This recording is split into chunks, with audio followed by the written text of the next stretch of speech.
परिचय। आप अपने पिताजी के साथ एटीएम सेंटर में हैं। आपने एटीएम मशीन की स्क्रीन पर एक संदेश देखा जिसमें लिखा था कि यह मशीन रुपयों को 1000 के गुणज में निकालती है। आपने अपने पिताजी से पूछा कि इस संदेश का क्या अर्थ है। उन्होंने बताया कि इसका अर्थ है कि वे 1000 या 2000 या 3000 रुपए ही निकाल सकते हैं। 1500, 2700 या 3800 रुपए नहीं निकाल सकते हैं। आप दुविधा के साथ घर लौटते हैं। आप गुणजों के बारे में और जानना चाहते हैं।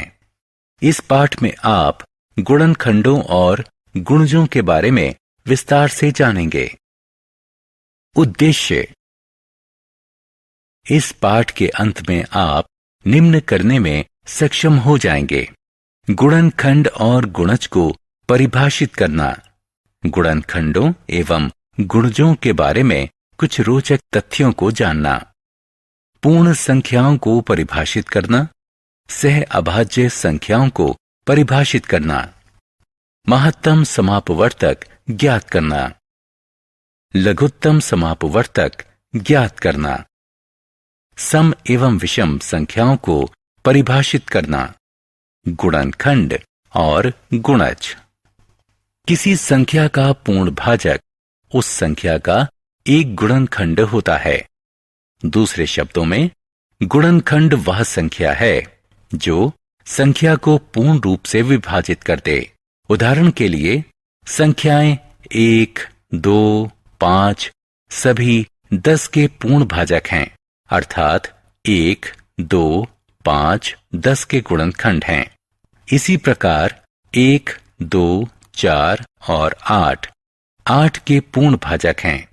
इसलिए 1, 2, 4 और 8 के गुणनखंड हैं। आप देख सकते हैं कि किसी संख्या के गुणनखंड सदैव या तो संख्या से छोटे होते हैं या फिर संख्या के बराबर। संख्या 10 2 और 5 का गुणनफल है। यह 1 और 10 का भी गुणनफल है। इसलिए 10 1, 2, 5 और 10 का गुणज है। इसी प्रकार संख्या 8 1 और 8 या 2 और 4 का गुणनफल है। इसलिए 8 1, 2, 4 और 8 का गुणज है।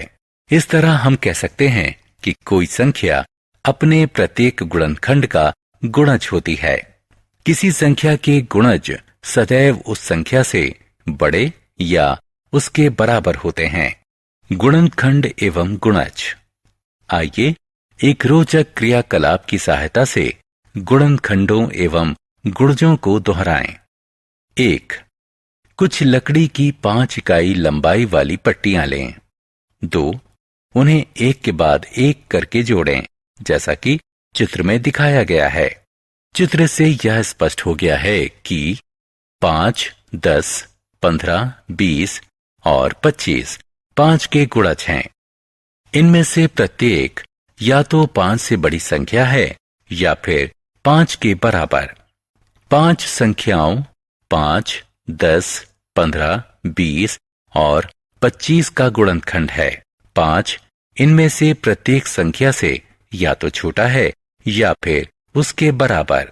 गुणनखंड एवं गुणज के बारे में रोचक तथ्य। यहाँ गुणनखंड एवं गुणज के बारे में कुछ रोचक तथ्य हैं। 1.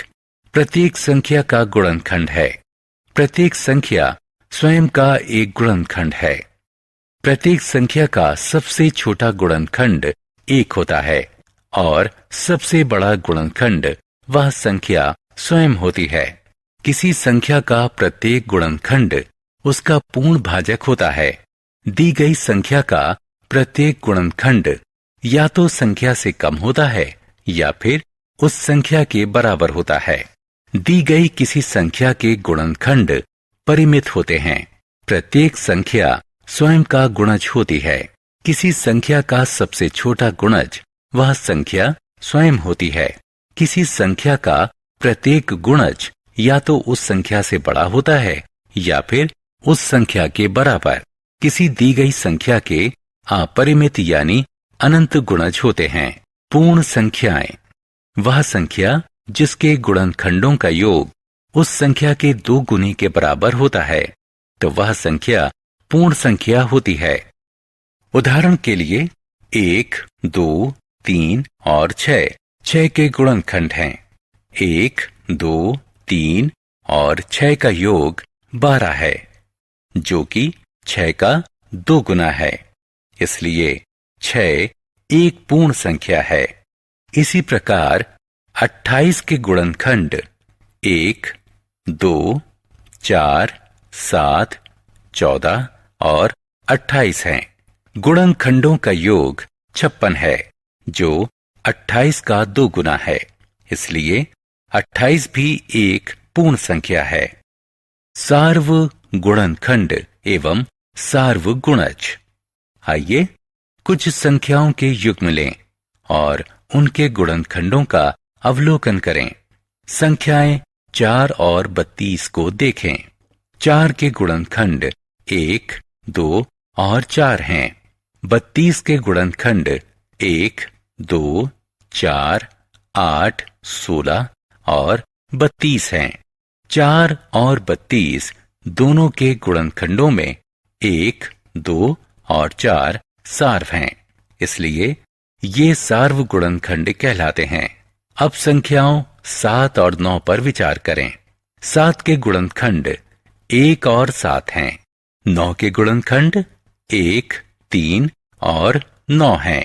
7 और 9 के गुणनखंडों में केवल एक सार्व गुणनखंड है। इसलिए 7 और 9 सह अभाज्य संख्याएं हैं। यदि दो संख्याओं में केवल एक गुणनखंड सार्व है, तो वे संख्याएं सह अभाज्य संख्याएं कहलाती हैं। 9 और 27 के गुणज देखें। 27, 54, 81 इत्यादि 9 और 27 दोनों के गुणज हैं। इसलिए 27, 54, 81 इत्यादि 9 और 27 के सार्व गुणनखंड हैं। महत्तम समापवर्तक। अब जैसा कि आप सार्व गुणनखंडों के बारे में जानते हैं, आइए अब हम दो संख्याओं का सबसे बड़ा सार्व गुणनखंड ज्ञात करें। मान लिया दो संख्याएं 28 और 32 हैं। 28 के गुणनखंड 1, 2, 4, 7, 14 और 28 हैं। 32 के गुणनखंड 1, 2, 4, 8, 16 और 32 हैं। दोनों संख्याओं के सार्व गुणनखंड 1, 2 और 4 हैं। स्पष्ट है कि इन दोनों संख्याओं में सबसे बड़ा सार्व गुणनखंड 4 है। इसलिए दी गई दो या अधिक संख्याओं का महत्तम समापवर्तक उन संख्याओं में सबसे बड़ा सार्व गुणनखंड होता है। इसे महत्तम सार्वभाजक भी कहा जाता है। लघुत्तम समापवर्त्य। दो संख्याओं के उन सार्वगुणजों के बारे में स्मरण करें जो दोनों संख्याओं के गुणज थे। आइए अब हम उस जानकारी को दो संख्याओं का लघुत्तम समापवर्त्य ज्ञात करने के लिए इस्तेमाल करें। मान लें दो संख्याएं 12 और 18 हैं। 12 के गुणज 12, 24 और 36 और इसी तरह अन्य हैं। इसी प्रकार 18 के गुणज 18, 36, 54, 72 और इसी तरह अन्य हैं। दोनों संख्याओं के सार्वगुणज 36, 72 और इसी तरह अन्य हैं, लेकिन इनमें से 36 सबसे छोटा है। इसलिए 12 और 36 का लघुत्तम समापवर्त्य 36 है। दी गई दो या अधिक संख्याओं का लघुत्तम समापवर्त्य उन संख्याओं का सबसे छोटा सार्वगुणज होता है। सम एवं विषम संख्याएं। क्या आपने संख्याओं 2, 4, 6, 8, 10, 12 और इसी तरह अन्य में कोई प्रतिरूप देखा? आप पाएंगे कि इनमें से प्रत्येक संख्या 2 का गुणज है। वे संख्याएं जो 2 की गुणज हैं, सम संख्याओं के रूप में जानी जाती हैं। शेष संख्याएं 1, 3, 5, 7, 9, 11 और इसी तरह अन्य विषम संख्याओं के रूप में जानी जाती हैं। सारांश। आइए हमने जो कुछ सीखा है उसे संक्षेप में दोहराएं। किसी संख्या का गुणनखंड उस संख्या का पूर्ण भाजक होता है। किसी संख्या का सबसे बड़ा गुणनखंड वह संख्या स्वयं होती है। किसी संख्या का गुणनखंड उस संख्या से छोटा या उसके बराबर होता है। किसी संख्या का सबसे छोटा गुणज वह संख्या स्वयं होती है। किसी संख्या का प्रत्येक गुणज उस संख्या के बराबर या उससे बड़ा होता है। यदि दो संख्याओं में केवल एक सार्वगुणनखंड होता है तो वे सह अभाज्य संख्याएं कहलाती हैं। वह संख्या जिसके गुणनखंडों का योग उस संख्या के 2 गुने के बराबर होता है तो वह संख्या पूर्ण संख्या होती है।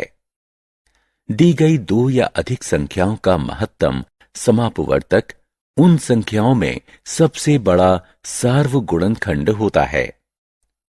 दी गई 2 या अधिक संख्याओं का लघुत्तम समापवर्त्य उन संख्याओं का सबसे छोटा सार्वगुणज होता है।